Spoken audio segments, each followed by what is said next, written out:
Hello everybody, welcome back to Expert Emerald.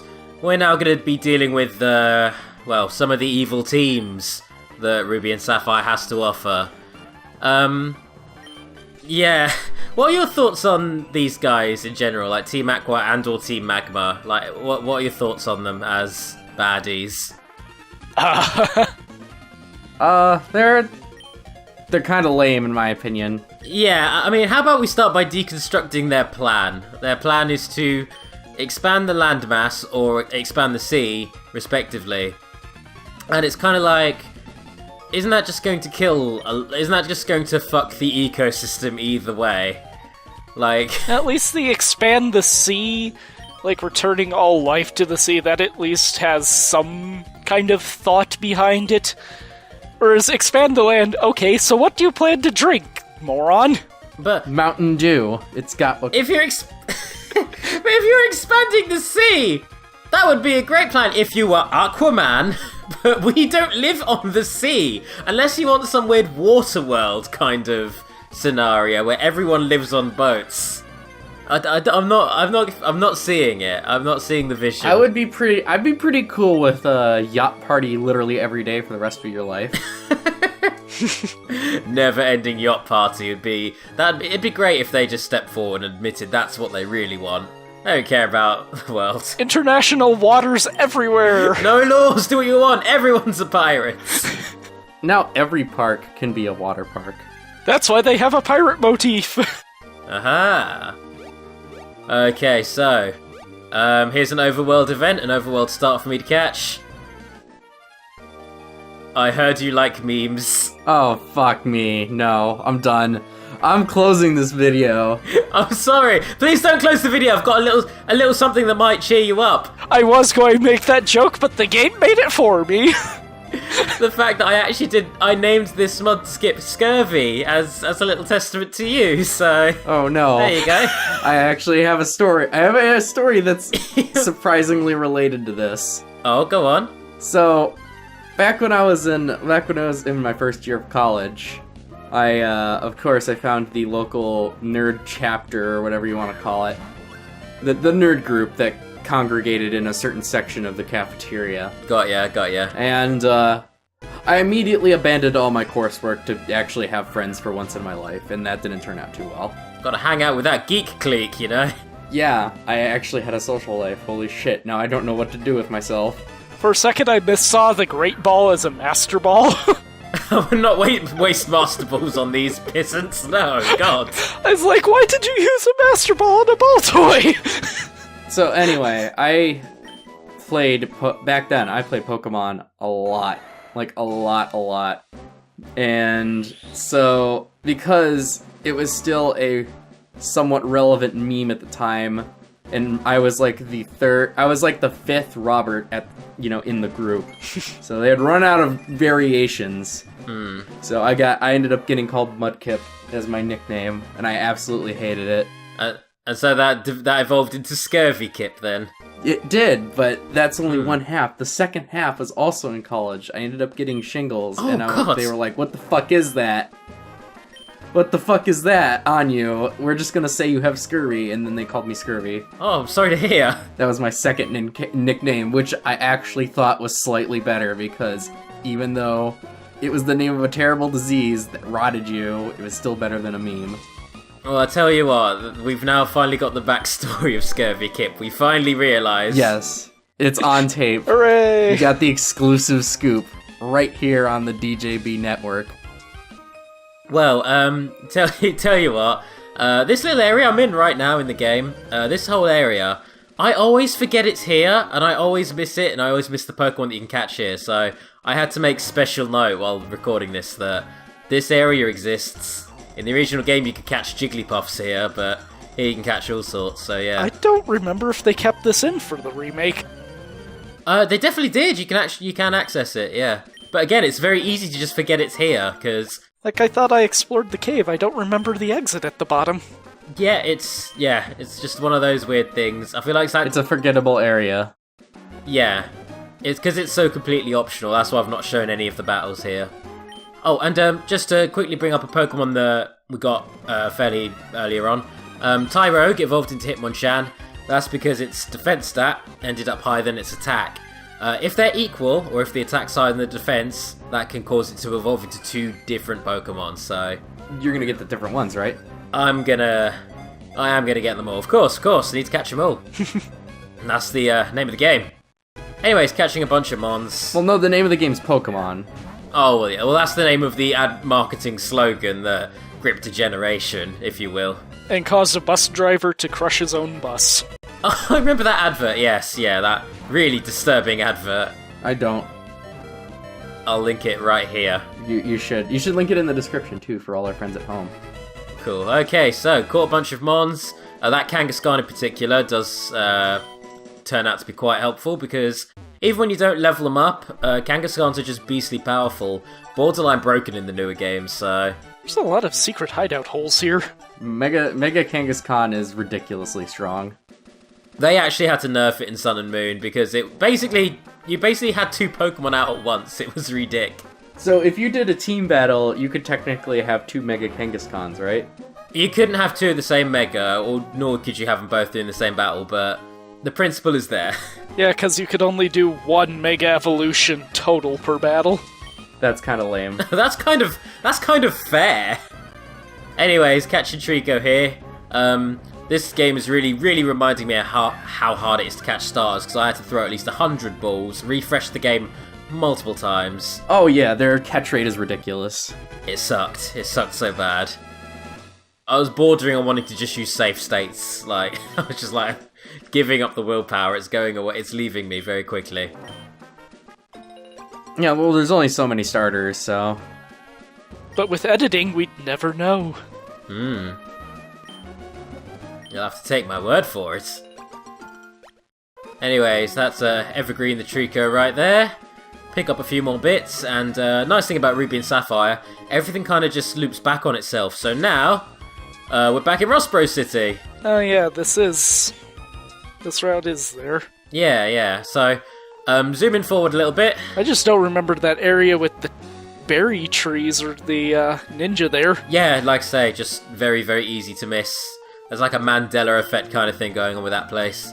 But, the weird thing is you cannot obtain Tyrogue in this game. You can't catch wild Tyrogue. So the only way to get more is to breed Hitmonchan with Ditto, as there is no female variant of Hitmonchan or its evolutionary family. And Ditto, being able to transform, can breed with everything. So, there we go. A little bit of breeding, and we'll be able to get some baby Tyrogues. I hate Pokemon you have to breed to get. Yeah. Like when they introduce new babies, it's like, oh, you have to breed this with the egg group, and it has to be holding this. Wonderful. Yeah, God. I just want a Munchlax. Yeah, this game is pretty wild. Anyways, if we head up the cable car, which is now available, we can visit Mount Chimney and deal with the angry extremist environmentalists, I guess you could call them. You could just call them eco-terrorists like everyone else would. That's a good... that phrase was just lost from my lexicon for a bit. Eco-terrorists is what they are. I kind of like the little simulated battles here with the little Poochienas, like, assumingly, you know, scrapping there, because it looks like they're just smooching. It's kind of cute, if you imagine they're just puppy smooches. Little hyena smooches. I do like that the Team Aqua Grunt is like, hey... What up? No, the Team Aqua Grunt is like, hey, there's you're gonna fuck over the water Pokemon, and the Team Magma's guy is like, I don't care, we're gonna make more land. It also makes a better invisible wall than a Stoutland trying to find all the items on a route. Oh god, I remember that in Sun and Moon. That's such a dumb wall. Anyways, here's a battle that I really can't skip. It is a mandatory one, so getting into the swing of things. Well, the worst part is, it's like every time you come to that route, the Stoutland's just further down. Oh god, yeah. Oh, that route. I don't know how to say that word, route or route. As an English pronunciation, I don't care. It's a route. Route. Route, route. Tomato, tomato. Route is a verb. Route is a noun. Oh, okay. Anyways, taking down some mons. You'll notice how woefully underleveled my Pokemon are compared to what I'm fighting. I have to use a lot of items to get myself through these battles. And the odd reset as well.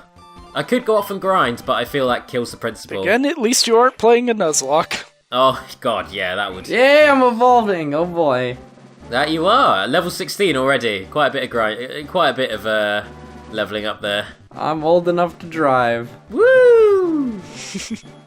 Now you're Scurvy Stomp. Mars Scurvy. I'm not sure how to make that portmanteau work.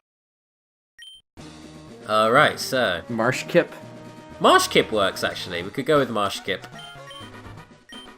Alright, so yeah, Pokemon are kind of suffering right now. That's just after one little encounter.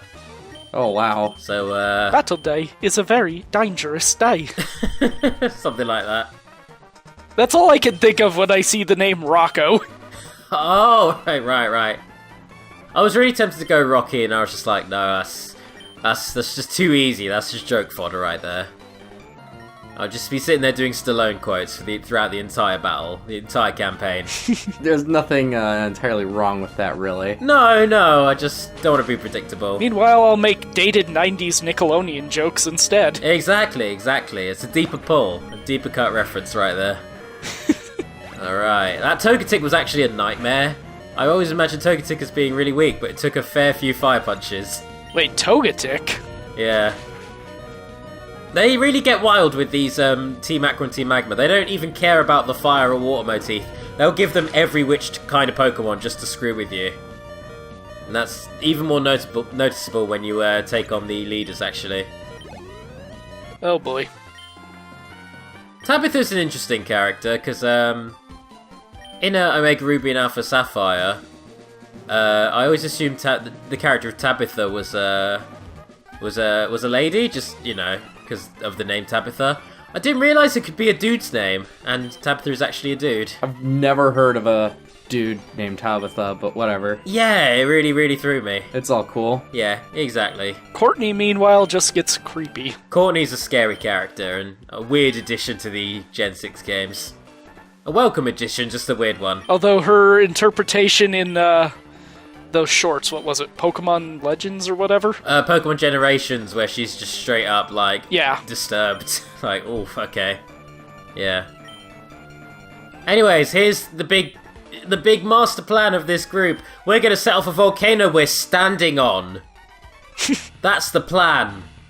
Good plan, great plan. Don't see any issues. Sacrifice for the greater good. Setting off one volcanic eruption on ourselves. Like, what? Okay, Magmar, that makes sense. Yeah, Steelix not so much, so I had to get lucky with earthquakes and fire punches. Ground. Camerupt, You need fire. You do need fire to make steel. Oh yeah, good point. Or at least to shape it. Alright, Fortress, yeah, that's more steely than anything. In fact, that's very weak against fire. You shouldn't be using that in a volcano that you're planning to erupt. I mean, they do explode. They go boom. Okay, give him that. Fortress is a cool Pokemon. There's method behind the madness, I'm gonna assume. In fact, that could go for everything that these groups do. Method behind the madness is just very hard to gauge what it may be. Anyways, got an evolution going on here. Got ourselves a Poliwhirl. That is Ken Sugimori's favourite Pokemon, so yeah. Which is why Red has one as his starter. Sorry, I didn't mean Sugimori. Satoshi Tajiri, the actual creator of the series. His favourite Pokemon. Just a fun fact, in case anyone didn't know. The whole Pokemon series was inspired by that guy's love of bug catching, which is pretty rad. He really likes his bugs. And apparently really likes collecting them. And yet, the bug type is one of the worst. Yeah. He just doesn't want to come off as a favouriteist is all. Alright, so getting back to the meteorite. This is completely optional. You can just leave it there as a massive risk to the world. Nothing ever comes of it, but it's a little disturbing that you can just leave a volatile volcano prompting meteorite in the volcano. You can't just walk off here. Oh, are you gonna do the stuff that's related to the Pokeblocks? I'm gonna do that post-game in a bonus video, so don't worry too much about that yet. Fun. They will come later. Anyways, going back up to Falibor Town. Lots of backtracking, lots of cycling around in this, but thankfully the bikes are quick. We revisit the Professor, and he gives us a really decent TM. He gives us the Return TM. Oh, Return is good. Yeah, Return does really, really high damage if your Pokemon is very affectionate with you. The only downside is this ROM hack doesn't implement the happiness mechanic for whatever reason, so I think Return's base power is just set to its maximum at all times in this ROM hack. Wow. So Return is just a really strong normal type move. It does 110 base damage. Can't really go wrong with it. Great move all around. Nice. Anyway, see you in the next episode. We've got a gym badge to acquire.